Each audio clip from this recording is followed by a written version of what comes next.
ওয়াল্লাযীনা ইয়াকনিযুনা আয-যাহাবা ওয়াল ফিদ্দা, যারা সম্পদ স্বর্ণ এবং রৌপ্যকে গচ্ছিত রাখে, সঞ্চিত করে রাখে, ওয়ালা ইউনফিকুনাহা ফি সাবিলিল্লাহ, আল্লাহর পথে ব্যয় করে না, যাকাত আদায় করে না, দান সাদাকা করে না।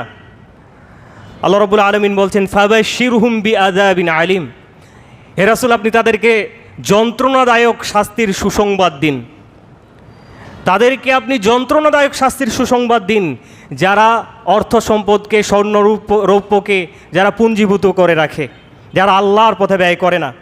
এবং আল্লাহ রাব্বুল আলামিন আরও বলছেন ইয়াউমা ইউহমা আলাইহা ফি নারি জাহান্নামা, আর সেদিন সেই সম্পদগুলোকে জাহান্নামের আগুনে উত্তপ্ত করা হবে।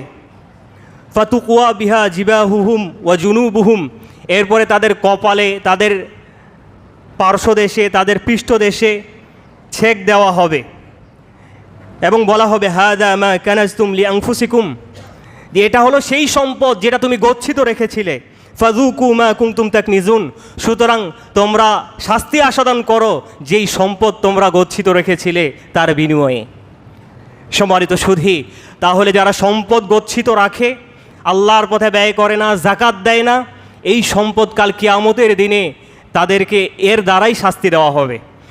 সহিহ মুসলিমের লম্বা হাদিস, যারা অর্থ সম্পদের যাকাত দেয় না তাদের শাস্তি এই অর্থ সম্পদকে সাপের আকৃতিতে তাদের গলায় ঝুলিয়ে দেওয়া হবে এবং এই সাপ তাদেরকে দংশন করবে তাদের মুখে, এবং সাপ বলবে যে আনা কানজুক আনা মালুক, আমি তোমার গচ্ছিত সম্পদ, আমি তোমার মাল, আমি তোমার ধন সম্পদ।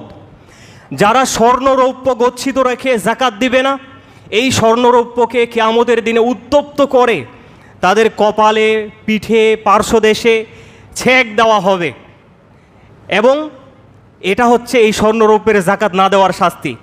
যারা গরু, ছাগল, গবাদি পশুর যারা যাকাত দিবে না, এগুলোকে শিং দিয়ে, বড় বড় খুর দিয়ে তার মালিককে শাস্তি দেওয়া হবে, তার মালিককে উপুর করে খালি গায়ে ফেলে রাখা হবে এবং এই গবাদি পশুগুলো তাদের শিং দিয়ে, তাদের খুর দিয়ে আঘাত করতে থাকবে, যেই দিন দুনিয়ার দিনের 50,000 সমপরিমাণের সমান। সেই দিনে আল্লাহ সুবহানাহু ওয়া তাআলা এই 3টি সম্পদের কারণে, যাকাত না দেওয়ার কারণে 3 ধরনের শাস্তি দিবেন। অর্থ সম্পদের যাকাত না দেওয়ার কারণে সাপের আকৃতি দিয়ে তাদেরকে দংশন করানো হবে। স্বর্ণরৌপ্যের যাকাত না দিলে এটাকে উত্তপ্ত করে তাদেরকে ছেক দেওয়া হবে। আর গবাদি পশুর যাকাত